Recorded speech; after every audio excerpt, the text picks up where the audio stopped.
Ora, muito boa tarde a todos. Sejam bem-vindos à Casa da Granja.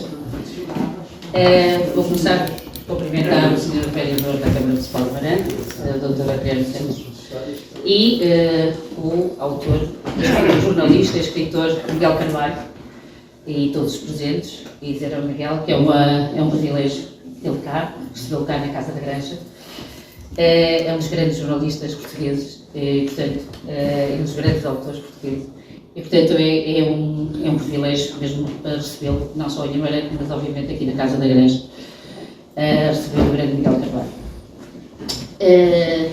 Nós estamos aqui, obviamente, para o último livro, para que o Miguel nos apresente o seu livro, Amália, a Ditadura e a Revolução. Eu vou deixar que o Miguel fale do seu próprio livro, eu só vou apresentar em poucas palavras o Miguel, apesar de haver muita coisa para dizer sobre o Miguel, mas eu vou dizer umas palavras breves. E o Miguel nasceu no Porto, é portuense e portista também, que eu sei. Não sei se isso é, pronto, alguns podem achar que sim, outros mesmo isso. Mas sim, é natural do Porto, nasceu em 1970, exatamente na Invicta, e formou-se em radiojornalismo no Centro de Formação de Jornalistas do Porto. Foi jornalista, grande repórter da Visão de dezembro de 1999 até agosto de 2023, portanto deixou a Visão há poucos dias. Também passou pelo Independente e pelo Diário de Notícias. Já recebeu alguns prémios de jornalismo, como o Prémio Orlando Gonçalves e o Grande Prémio Gazeta, que nem mais nem menos recebeu pela segunda vez há poucos dias mesmo, nem uma semana tem, portanto acho que foi na terça-feira, que lhe foi atribuído o Prémio Gazeta pela segunda vez. Também é autor de 7 livros, tem 7 livros publicados, ainda nos lembramos de Quando Portugal Ardeu, ou A Criada de Salazar, entre os outros, e também algumas das suas reportagens jornalísticas tiveram representadas em grandes jornais e publicações internacionais, como o do New York Times, ou do El País, e entre muitas outras. E, portanto, temos aqui um homem do jornalismo, um homem que quer um jornalismo sério, eu sei, credível também, e que se bate muito por isso, e é um exemplo do jornalismo em Portugal, e que faz aquele jornalismo que todos nós queremos, esperamos que seja, ou que deveria ser. Eu vou passar a palavra ao Dr. Adriano, que olhaste para mim com essa cara, ao Adriano, e depois falará o Miguel Carvalho, que é para isso que nós estamos aqui depois para o ouvir.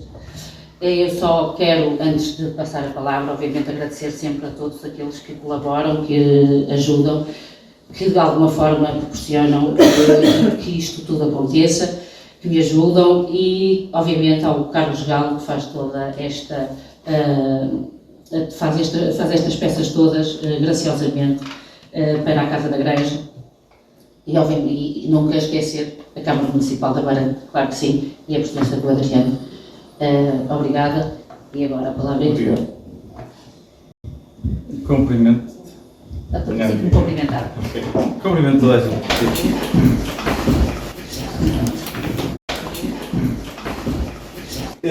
Por causa do meu gosto pela música, queria dizer 2 ou 3 coisas. Ao microfone, doutor, ao microfone. Nem nunca foi mais uma voz no mundo daquilo que hoje se chama o old music. Era muito mais que uma simples vedeta. Ela foi uma personagem incontornável no mundo da música. Há 2 mitos urbanos, 2 factos ou particularidades que deixaram de estar coladas à Amália. Uma é de que a Amália era uma fadista. Basta ouvir aquela irónica música O Senhor Extraterrestre para dizer logo o contrário. Não, a Amália não cantava só o fado. O fado sempre foi muito curto para a Amália. A Amália teve a oportunidade de ter grandes compositores portugueses e estrangeiros a compor para ela, tendo criado no domínio da canção um repertório imenso, distinguindo-a no mundo por isso. E vamos ouvir daqui a pouco o Miguel falar sobre isso. Não foi a exiguidade ou a surpresa do fado que a levou a atuar em todo o mundo. Foi o requinte e a interpretação que a sua voz emprestava à poesia. Um outro mito, resolvido definitivamente, aliás com o livro do Miguel Carvalho, é de que Amália era fascista, salazarista ou colaboracionista. Não, Amália não era nenhuma dessas coisas, nem outras também que já quiseram colar. Amália era, para além da voz, celebrada pelo salazarismo, uma mulher muito inteligente que sabia o que cantar, quem cantar e com quem tocar. Era, na sua dimensão humana, um ser imperfeito, uma mulher independente que conhecia perfeitamente o regime e os seus antagonistas. Amália era sofisticada na música e na ideologia. Como diz Miguel Carvalho, que aproveito agora para publicamente cumprimentar, dizer-lhe que muito admiro o seu trabalho. Desde logo, eu já apresentei um livro aqui em Amarante do Miguel, um livro excelente, um excelente jornalista, um bom jornalista. Já agora, parabéns pelos prémios que têm recebido. Ok. A Amália era sofisticadíssima na ideologia. Ou, como diz Miguel Carvalho, a Amália nunca obedeceu a uma entidade coletiva que não fosse o povo português. Apesar de não cantar só o fado. Portanto, agora vamos ouvir o Miguel Carvalho, porque é por isso que vocês estão aqui. Obrigado. Obrigadíssimo. Claro que sim. Bem, primeiro, agradecer imenso o convite para estar aqui. É verdade que eu já vinha ouvindo falar há alguns anos desta casa mítica e das suas histórias, não só relacionadas com o Amadeu, mas também com o grande fotógrafo Eduardo Teixeira Pinto, a Cristina, que eu conheci na comunidade de leitores da Maia, provavelmente a mais ativa e mais dinâmica comunidade de leitores deste país, e há muita gente que me diz isso. Ainda no ano passado, na Feira do Livro de Évora, me perguntavam que comunidade era essa da Maia. E, portanto, desse convívio também comecei a ouvir muitas histórias relacionadas com esta casa e com o vosso pai. E hoje é um gosto estar aqui, eu gostaria de ter conhecido a casa como conheci. Já conheci algumas fotografias do Eduardo e fiquei absolutamente fascinado, porque a Cristina teve a gentileza de me mandar, e faço votos para que, de facto, esse seja um dia o nome de um museu que dignifique completamente o seu percurso e a sua obra. E muito obrigado por me convidar para estar aqui neste momento. Sr. Vereador, é um gosto de revê-lo. Eu acho que fez uma excelente síntese daquilo que a Amália foi. Nem sei se haveria muito mais para dizer, mas pronto. Eu ia sugerir o seguinte, pronto, obviamente vou dizer algumas coisas sobre os caminhos que me trouxeram a este livro e resultaram neste livro, mas tinha também graça depois passar a palavra para aí, caso quisessem colocar alguma questão, alguma dúvida, alguma curiosidade, estejam perfeitamente à vontade. Eu tenho tempo, vou juntar a casa dos meus primos que estão aqui, estejam à vontade. Esta sessão dá-se um dia depois de passarem 24 anos da morte da Amália. A Amália foi encontrada morta na manhã de 6 de outubro de 99, em casa, e também ontem estive em Baião, e o ter juntado estas datas também tem a ver com ela. Portanto, foi uma maneira também de alguma maneira, celebrar o que foi a vida dela num dia que, apesar de tudo, é o aniversário da morte. E como é que... queria explicar-vos um pouco como é que a Amália me aconteceu, ou como é que eu descobri a Amália Rodrigues e porque é que a ideia dela me acompanhava há muitos anos. No dia da morte dela, curiosamente, houve um depoimento, que eu cito no livro, logo no início do livro, que fez clique na minha cabeça. Sempre ouvi algumas histórias de algum mistério à volta da Amália e muito há para descobrir. A Academia tem muito trabalho para fazer a pretexto dela, mas precisamente no dia da sua morte o Saramago estava em Paris a receber uma condecoração e uma correspondente do Jornal Público apanhou-o assim um bocadinho à socapa e pediu-lhe um depoimento sobre a Amália. Tudo afastava o Saramago da Amália. O Saramago não era uma pessoa que apreciasse fado, não apreciava particularmente a Amália, embora depois, ou seja, com um pouco convívio que teve com ela, acabou por respeitá-la bastante, e o facto de ter ouvido também muitas histórias clandestinas a propósito da Amália fez com que ele mudasse ao longo dos anos um bocado a sua opinião sobre ela, e talvez por isso também o facto de ter dito o que disse no dia da morte dela. E quando a jornalista lhe perguntou sobre o que é que ele tinha a dizer sobre essa Amália que era celebrada pelo salazarismo, como disse bem, o Saramago disse, mas atenção que essa mesma Amália que era celebrada pelo salazarismo algumas vezes fez chegar dinheiro que ela sabia perfeitamente que ia diretamente para o Partido Comunista Português, então na clandestinidade. Portanto, isto fez um clique. Tinha havido uma história, uns anos antes também publicada no Jornal Público, ainda com a Amália em vida, que ninguém comentou, ninguém fez história disso, mas uma amiga de infância da Amália, que foi uma das maiores resistentes antifascistas neste país, a Alda Nogueira. Eu tive a oportunidade de ler o dossiê da prisão dela na Torre do Tombo e eu já li muita coisa sobre resistência à ditadura, mas nunca tinha lido nada como aquilo. Foi provavelmente das mulheres desse país mais torturadas na prisão e que viveu situações absolutamente inqualificáveis. E sempre a queixar-se e sempre a mandar cartas para os médicos, a mandar cartas para os diretores da prisão, portanto nunca se vergonha. Foi amiga de infância da Amália. E um dia fizeram uma entrevista à Alda Nogueira, que foi deputada constituinte, foi deputada do Partido Comunista Português, creio que até morrer, e perguntaram-lhe de onde é que vinha essa relação com a Amália. Ela contou, portanto, ambas viviam em Alcântara. Aliás, para a história deste livro, eu entrevistei o filho da Alda Nogueira, que me contou outras histórias da convivência entre elas. Mesmo quando estavam anos separadas, havia laços muito fortes. E na altura em que a Amália foi perseguida, a seguir ao 25 de Abril, a Alda Nogueira chegou praticamente a vias de facto dentro do Partido Comunista Português em defesa da Amália. E quando lhe fazem essa pergunta em 1995, ela diz, olha, a melhor coisa que eu posso dizer da Amália é isto.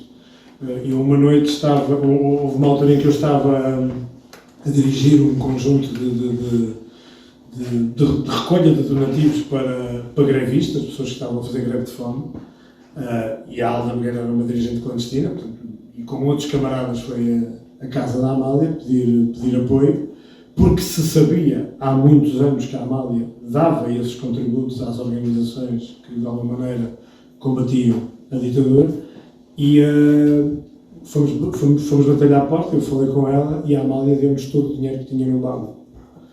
E a Amália nunca nos faltou quando a gente precisou. Primeiro ponto para dizer que a Amália, como alguns também já tentaram dizer, a Amália não quis estar de bem com Deus e com o diabo. Isso é uma profunda injustiça.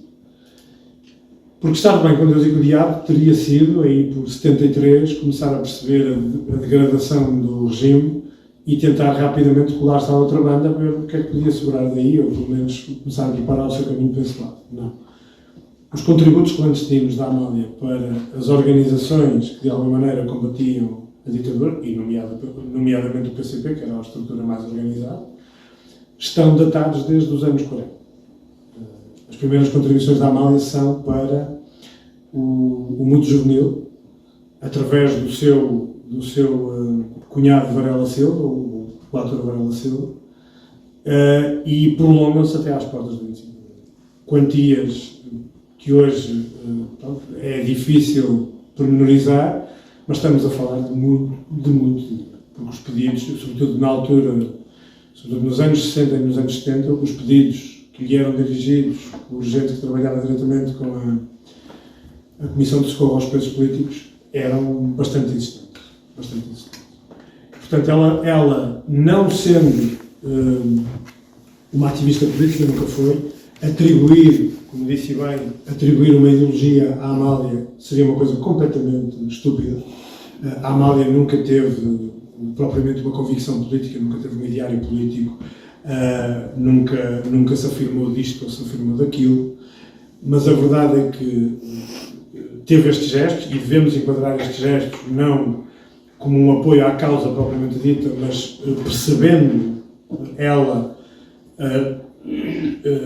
o que era a face oculta do regime, digamos assim. Ela sabia, soube sempre o que é que tinha que fazer para de alguma maneira, ajudar aqueles que combatiam o regime nas suas mais diversas facetas. E nunca se furtou.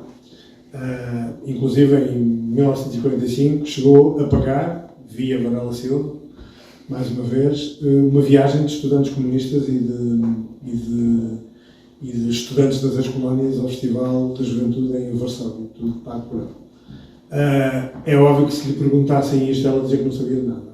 Como o Rui Vieira Neri dizia muitas vezes, além de cantar, é outra grande arte da Amália fazer-se de estúpida.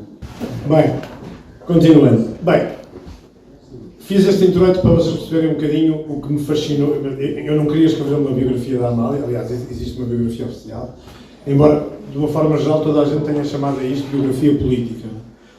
Isto é, sobretudo, uma investigação jornalística que eu quis fazer porque achei que a Amália estava mal estudada e faltava fazer a história de alguém que para além de ser tudo aquilo que a gente sabe e de ser, como dizia o António Variações, a voz de todos nós, atravessou dois regimes, da maneira que atravessou, e, portanto, faltava, digamos assim, essa biografia entre comas políticas. Portanto, e essa Amália que me interessava desvendar era a dessa mulher e das circunstâncias políticas em que viveu. E tentar perceber, com os testemunhos disponíveis, com a documentação disponível, como é que ela atravessou dois regimes, como é que venceu preconceitos, carimbos, invejas artísticas e trincheiras ideológicas também, até ao final da vida e até para lá do século que foi o seu. E isto sem ilusões. A ditadura namorou-a, exportou-a, é um facto. A Amália, aqui e ali, deixou-se namorar e aceitou, obviamente, ser tratada como um produto de luxo de um regime. A meu ver, isso não legitima preconceitos. Até porque essa mesma Amália foi também protagonista dos tais atos de indiscutível humanidade e de solidariedade para com diversas figuras, famílias e setores clandestinos da oposição ao regime. A Amália, que deu a Portugal um lustro que um regime sombrio não merecia, foi a mesma que clandestinamente acudiu, protegeu e guardou existências incertas e vacilantes na luta contra a ditadura. Eu entrevistei alguns artistas, alguns intelectuais de diversas facetas que conviveram nesse tempo em casa da Amália, alguns homossexuais também, que diziam, isto é absolutamente unânime, que diziam que naquela época a casa da Amália era dos poucos espaços de liberdade que existia neste país.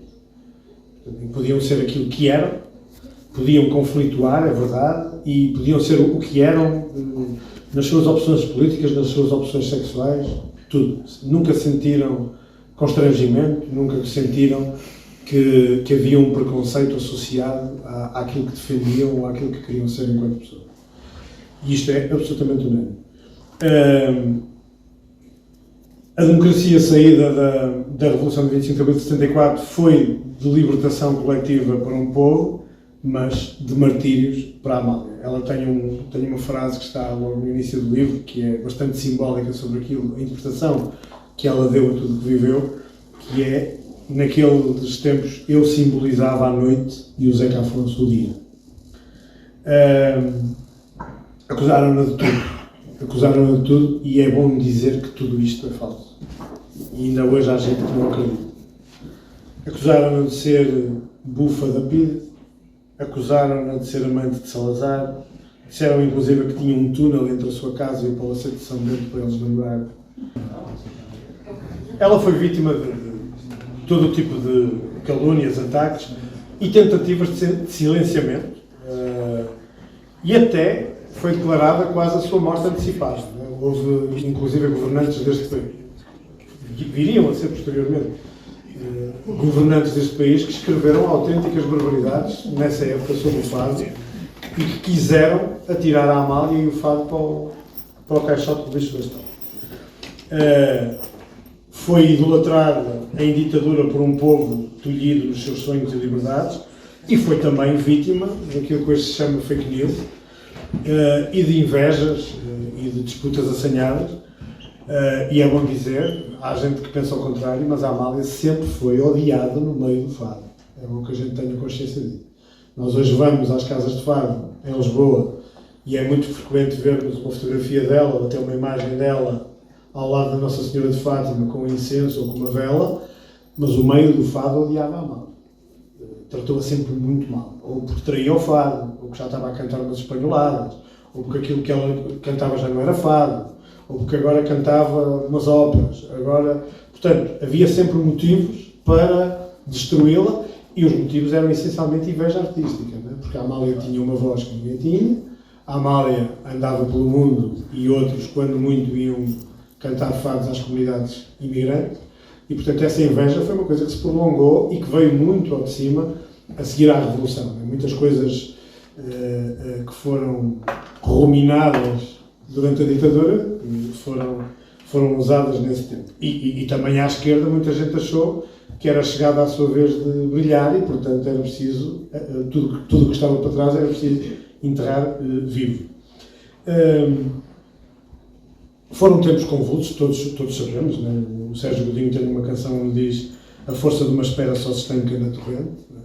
E aqueles foram esses tempos. Mas temos que compreender esses naturais excessos, como também reconhecer os sectarismos e os preconceitos, as invejas e os oportunismos que também no campo político e no campo artístico também se fizeram sentir. Alguns dirão que a Amália, durante a ditadura, se também pôs a jeito, e isto terá o seu fundo de verdade. Mas o caráter, a decência e a integridade também se medem nesses momentos. A Amália poderia, e isto para mim é um exemplo de caráter muito raro, nas entrevistas que me fazem a propósito do livro, quando me perguntam qual é assim a qualidade que eu mais valorizo na Amália, a qualidade que eu mais valorizo não é artística, porque acho que é consensual. Acho que hoje só não se pode gostar de fado por estupidez, é a única explicação que eu encontro. Mas ela, a virtude que eu mais valorizo nela é a integridade. E integridade em diversos sentidos. Integridade artística, porque nunca ninguém disse à Amália o que é que ela devia cantar ou como devia cantar. Integridade do ponto de vista também da sua independência artística, né? Porque fê-la valer em circunstâncias muito difíceis também. Integridade, porque é a mulher que, nos primeiros anos a seguir à Revolução, perseguida, caluniada, com muita gente a afastar-se dela, porque alguns dos que iam lá à casa começaram-se a afastar também, porque a Amália era contagiosa. Muita dessa gente deixou de estar, e isso magoa profundamente. É óbvio que ela também exagerou. Há gente que não deixou propriamente de estar, mas quis viver a Revolução a 200% e quis estar disponível, e obviamente não estava tão disponível para a Amália. Ela foi, digamos assim, algo injusta, por exemplo, com o Zé Carlos Areia dos Santos, que disse em 2 ou 3 entrevistas que o Zé Carlos tinha deixado de ligar, isso não é exatamente verdade. Aliás, o José Carlos Areia dos Santos, quando ela foi bastante perseguida, veio a público várias vezes em diversas entrevistas defendê-la. Mas ela também tinha as suas, tinha sido uma mulher absolutamente idolatrada, gostava de ter toda a gente à volta dela, portanto, obviamente, sentiu também esse impacto. Mas a sua integridade viu-se sobretudo nisto. Há uma época, poucos anos depois do 25 de Abril, em que a Amália sente a necessidade de ir resgatar-se junto do seu povo, como se pensasse assim. Mas afinal, esta gente que me idolatrava, que me trazia os bebés para eu beijar na rua, esta gente onde é que está? O 25 de Abril mudou isto tudo. É possível que esta gente tenha deixado de gostar de me ouvir. Então decidi fazer uma coisa que foi, ela chegou a ter, em 78, 79, uma média de 26 concertos por mês, em sítios em que nenhum Zé Cabra hoje aceitaria cantar. Em Palheiros, em carrinhas de caixa abertas, insultada muitas vezes. Em Vila Real quiseram linchá-la. E ela não se recolhia.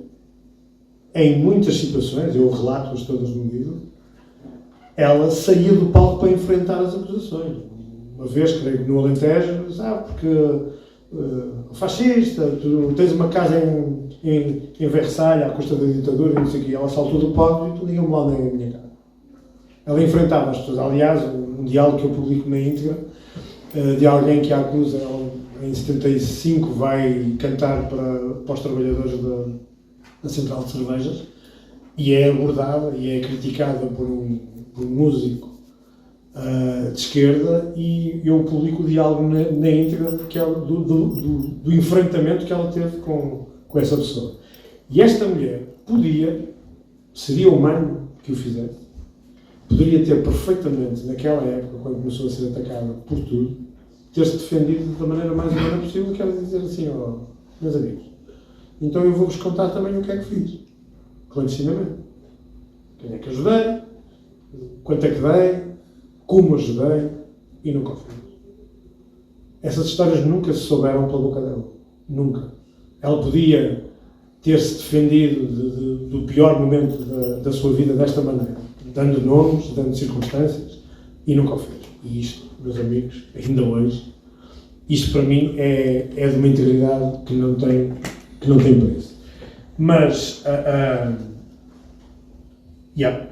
Amália foi acusada de tudo. Havia denúncias anónimas à PIDE, estão aí os documentos no livro, acusada de ser a princesa da PIDE, de se ajoelhar à ditadura, de ter tentado envenenar o Humberto Delgado no Brasil, quando o marido dela, César Seabra, era um dos principais financiadores da candidatura do Humberto Delgado.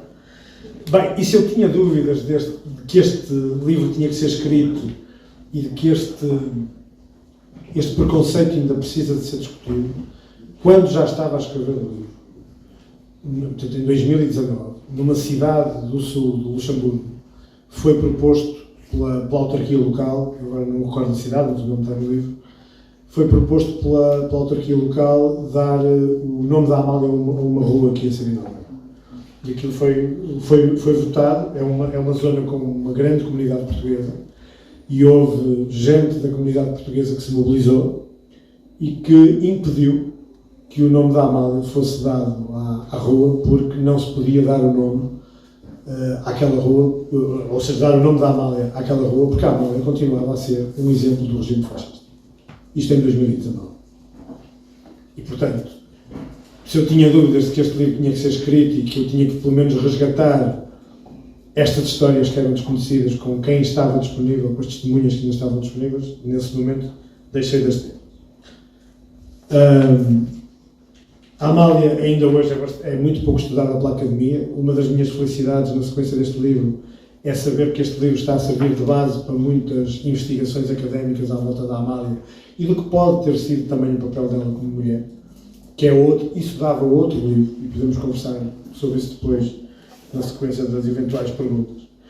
E eu também senti uma necessidade de mexer nesta Amália de incensos, né? Porque há muito, isto se calhar é muito português, que é aquela coisa de, há sempre uma tentativa de meter a Amália em gavetas, né? Aquilo que dizia, né? Ou é fascista, ou é comunista, ou é não sei o quê, até do ponto de vista artístico, ou é fadista, ou não é, não, ela frequentava espanholadas, ou não sei o quê. Bem, a pior coisa que nós podemos fazer a uma figura como a Amália, que foi tudo isso e mais alguma coisa, é metê-la em gavetas ou emoldurá-la, dizer que foi assim ou que foi assado. A Amália não foi tudo, e o seu contrário também, e foi uma revolução permanente. Ela sempre esteve 100 passos além do fado.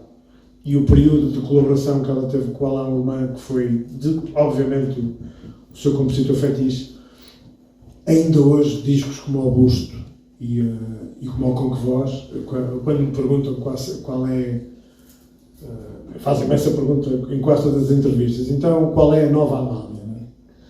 A nova Amália é a Amália. porque discos como o Busto e como o Conquevoz ainda hoje são futuro. Parecem coisas que ainda estão a ser feitas. E o que se tem descoberto, o trabalho que o meu grande amigo Frederico Santiago tem feito nos arquivos da Valentim de Carvalho a descobrir inéditos é uma coisa absolutamente notável, e verificamos que aquilo que ele tem descoberto prova que a Amália é completamente moderna. Está muito à frente de muito do que por aí se quer. A terceira coisa e última que eu quis com este livro foi, eu tenho 52 anos, vou fazer em breve 53, e há, tal como eu, que descobri a Amália através de um disco do Ranquial chamado Fado Bailado, ainda hoje um grande disco. A minha geração, ou pelo menos uma parte dela, ainda hoje continua sem conhecer muito bem esta mulher. Não é? Obviamente que sabe quem foi, sabe os fatos que cantou, sabe o simbolismo dela, mas se calhar descobriu a Amália através de outras vozes e através de outras circunstâncias. E este livro é para essa geração também, ou seja, fazer com que se perceba que a Amália transcende trincheiras políticas, transcende regimes, que pertence, como dizia muito bem o Sr. Vereador, pertence, a única entidade coletiva a quem ela se dedicou efetivamente foi ao povo português.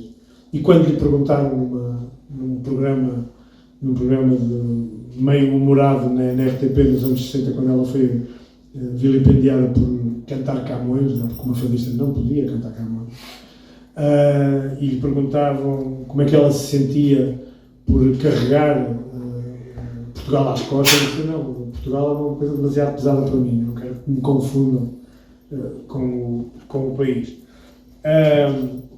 Portanto, ela nunca quis pôr o pé para além de chinelo, apesar de ser o que é. Portanto, dizer que a Amália, fruto destas circunstâncias que eu toquei assim ao lado, era de direita ou de esquerda, é uma estupidez, é um erro.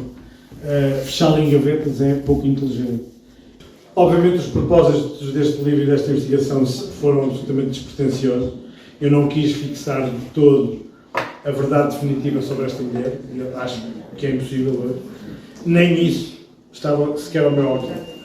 O que eu pretendi foi fazer luz sobre facetas, relatos e episódios que ajudem a olhá-la com outra profundidade e também com contraste. E rasgar novos caminhos para que a Amália continue essencialmente uma obra aberta, onde cabemos todos, sem divinizações, porque já há muito disso em relação à Amália. E ela foi, em vida, já foi alvo de sucessivas canonizações que eram absolutamente dispensáveis. E eu sempre achei, e este livro também é uma prova disso, a Amália é, por muito que queiram às vezes dizer-nos o contrário, ou fazer-nos crer no contrário, a Amália é imperfeita, humana e não é intocável. Portanto, humanizar a Amália e desacralizá-la, usando as ferramentas do jornalismo, que são as únicas que eu conheço, foi a minha forma de tentar trazê-la para um lugar onde todos possamos rever-nos nela. Santificada, mitificada ou execrada, a sua figura já foi demasiado adaptada a todas as narrativas e a todas as religiões, entre consoante os casos, os interesses e as épocas. E a dada altura, a realidade, a imagem e a devoção confundem, mas é preciso lembrar uma vez e outra que a Amália representa, acima de tudo, uma categoria e uma cultura à parte que não é moldável e é indomável. Ela, sim, como poucos, perseguiu o seu coração independente e o seu livre pensamento, sem nunca estar preocupada em negar-se ou contradizer-se. E, portanto, em vez de a divinizarem, em vez de a divinizarmos, talvez as suas atitudes e gestos clandestinos talvez revelem isso sim as costuras e a profunda humanidade do seu ser. E quanto mais humana e real, mais razão, se calhar aí sim teremos para idolatrá-la. A geração que na maioria nem viu nem conheceu a Amália, para além da voz, para além da sua voz, merece que esta história lhe seja contada, sem preconceitos, sem liturgias, e que possa conhecer as outras histórias desta mulher transcendente, que foi sempre minada, antes e depois, por muitas controvérsias e muitos estereótipos. Cito a esse propósito uma frase do Caetano Veloso, que foi absolutamente decisivo, depois posso-vos contar porquê, para que a Amália chegasse a uma outra geração. Dizia ele há muitos anos: o canto da Amália manteve Portugal vivo e pairava acima de Salazar e da Revolução dos Cravos. Esta, para mim, é uma frase definitiva. Portanto, ela teria sido, inevitavelmente, quem é, fosse qual fosse a época em que vivesse, ou fosse qual fosse o regime ou a ideologia dominante em que tivesse nascido e desabrochado. David Mourão Freire. A Amália não teve bandeiras, não assumiu compromissos políticos e é completamente descabido atribuir-lhe a afeição por uma ideologia. Não era esse o seu universo. Tal não significa, como eu pretendo demonstrar, que ela fosse indiferente à condição do seu semelhante ou se distanciasse de certos e constantes apelos. Eu continuo a acreditar que o jornalismo, eu não sou historiador, nem pretendo, continuo a acreditar ao fim de 34 anos de profissão que o jornalismo pode e deve contribuir para uma aproximação à verdade, e essa é talvez a sua função mais nobre e necessária e urgente num tempo de mentiras instantâneas e difundidas sem filtro. E este livro também foi feito com essa minha fidelidade, ou essa minha lealdade a esse jornalismo. E todos sabemos que uma verdade pode ser ao mesmo tempo simples e complexa, e se algo se pode concluir acerca da Amália, é que ela, como eu disse há pouco, nunca correspondeu a outra entidade coletiva que não fosse o povo português. Portanto, não há, por muito que isto ainda gere discussão, não houve uma Amália a preto e branco ou uma Amália de trincheira. A Amália não é de ninguém. A Amália não é pertença de nenhuma capelinha, de nenhum regime, de nenhum português ilustrado ou iletrado. A Amália não obedece a qualquer moldura onde a queiram meter. E perceber isso, a sua relação íntima com o povo, que ela tanto cultivou, é ainda hoje a melhor homenagem que lhe podemos fazer. E dispensa as tais canonizações. Ela foi um monumento artístico e humano inigualável, mas, como eu disse, não é intocável, e quanto mais se escrever sobre ela, quanto mais se investigar sobre ela, se calhar ainda vamos ter mais razões para respeitá-la.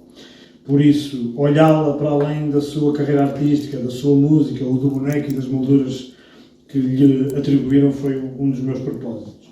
E ela sempre disse também, sempre aguentei as consequências de ser livre. Saibamos também nós assumir as consequências de ouvi-la, de conhecê-la e revelá-la naquilo que ela nos legou. De talento, de poesia, de rasgo, de humanidade, de liberdade e até de superação. A Amália aconteceu-nos a todos de uma forma diferenciada, mas queiramos ou não, habitamos o seu coração indomável, aquele fado, aquele poema, aquele momento, a maldição, o desencanto, a ternura ou a libertação. E ela dizia: eu tenho qualquer coisa em mim de Portugal que as pessoas sentem, e eu acho que ela tinha razão. Nela estamos e estaremos todos, mesmo aqueles que ainda não a descobriram por distração, infelicidade ou preconceito. Só há estas hipóteses. Portanto, devemos, só para terminar, devemos, e ao futuro, às novas gerações, uma Amália plural, onde todos possamos rever-nos, sem fanatismos, habitando o seu canto, versos e humanidade, do abandono à primavera, da fria claridade à gaivota, com novas e velhas roupagens que vão surgindo por aí, mas sem rasuras nem evangelizações, e conscientes ainda e sempre do privilégio que foi tê-la e que é ouvi-la ainda hoje por dentro de nós. Obrigado, estou à vossa disposição.